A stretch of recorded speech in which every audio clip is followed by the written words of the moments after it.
Hello there. Welcome to the weekly wrap. I'm just going to do the rounds. Last week we talked about the Shoji project. That's coming along nicely. From the set out we went through, this is the upper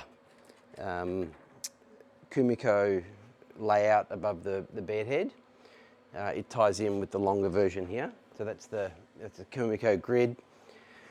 These are the full height doors.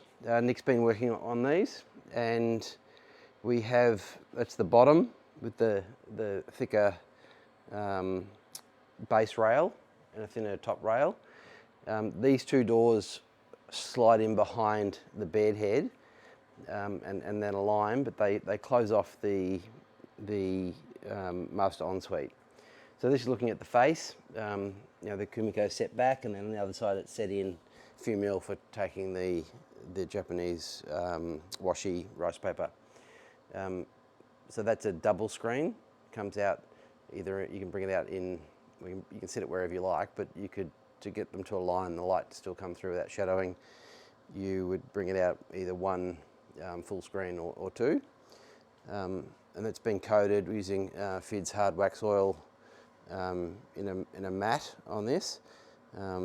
We often use Osmo, but we're using the FIDs because we also are doing the bed and bedside tables, so it's more of a sort of different application, and brings out a tiny little bit more of the colour of the Tassie oak. So the Tassie oak, we've got in the bed head sections, we've got the veneer pressed on board from Tassie, and over Christmas we went and videoed and had a look through Britain Timber's operations. So that was from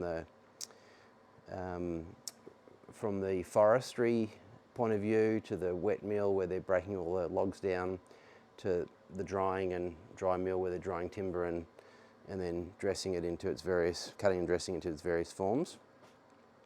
And then in Somerset, their veneer factory, with some pretty beautiful old vertical slicing veneer machinery.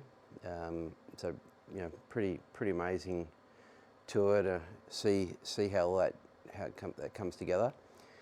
So those veneers we saw getting cut are now on some board that we're using in this project in Rye. So we'll have a look. That's actually arrived, so we can have a quick look at that. Actually, while we're here on the way through,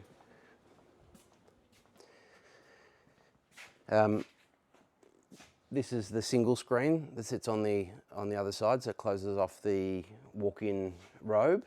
So you'll have that full shoji behind the bed, and full height the kumikos. The panel, the lower panel that sits behind the beds comes to here, so the kumikos align. So the full grid's worked out to work kumiko spacings and screens. So that closes off the robe and again can be backlit. In the distance there, that's a New South Wales concave curve cellar, frames that are been set up and cut. There's a curved front rails. I don't know whether you can pop through there and just see down in the distance.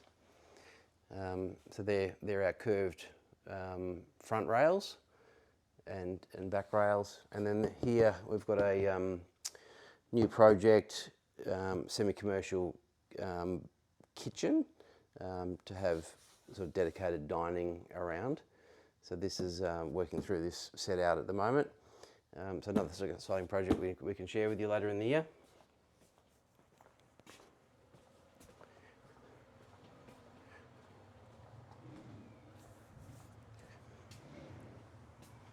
This is the black profile board for that concave cellar, curved concave cellar. So that's all coming together. These are some jigs for a window project up in Melbourne. This was some subsill details. So they've been templated and then cut and welded, getting powder coated at the moment. In here, this is so this is the Tassie oak veneer, sliced veneer. So beautiful grain, and you've got that same section carrying across. If you come down here, you can see a bit of shadowing, but there's a little bit of, if you come down that way and shoot back, you'll see, you can see that repeat pattern carries right through. So there's a good side and a not so good side, and yeah, so this will be cut up and will be the the backing sections to that the king size bed. So very exciting. Even more exciting to know and understand where those veneers come from, and beautiful old machinery and skilled people operating it, and creating product that we understand the full journey. Another update, we've got these are our Core 10 backlit rust signs. We need to obviously clean the wall a little bit. It's got rusty down there, but obviously got our different businesses here, the First Impressions, Fabrication and Shoji Tatami Co. But we have added a new rendition on the other factory.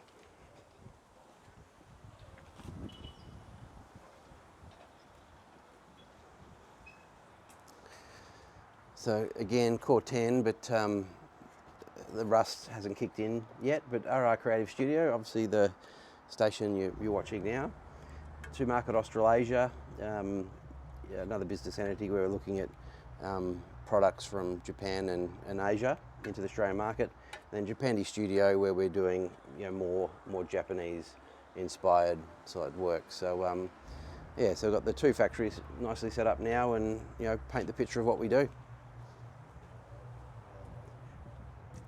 If we come over here, we've just started a new renovation extension in Port Melbourne. So we've just loaded up the Kubota, which you'll see we're bringing it through a house to be able to do all the, a tiny little miners' cottage in Port Melbourne, small block, difficult access. We've been doing demo there the last few days.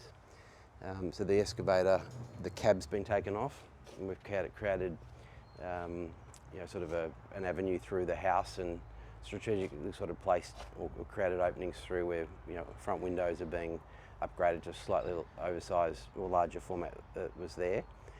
And then we've through a wall which has a robe on it and a kitchen on the other side. So we've strategically brought it through there, and that'll give us access to get a machine in to do all the main excavation, plumbing rough-ins, and then set all the slab up, and instead of hand digging. So this heads up tomorrow, and we'll bring you some more coverage on that in coming weeks. Thanks for watching, and talk soon.